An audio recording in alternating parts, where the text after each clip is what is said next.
আসসালামু আলাইকুম। মিয়া পোল্ট্রির পক্ষ থেকে সবাইকে শুভেচ্ছা। গাইবান্ধা সদরে গত 2 দিনে ডিমের বাজার কমে গেছে ৭৪ পয়সা। পুরা সিন্ডিকেট এমন একটা জিনিস যারা প্রান্তিক খামারিদেরকে ব্যবসা করতে দেবে না।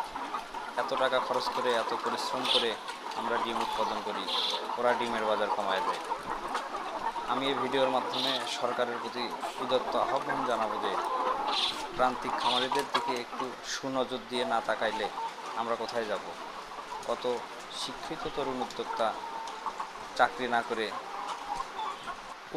উদ্যোক্তা হয়ে তারা এই শিল্পের পিছনে শ্রম দিচ্ছে, টাকা ইনভেস্ট করতেছে তাদের জীবিকা নির্বাহের জন্য।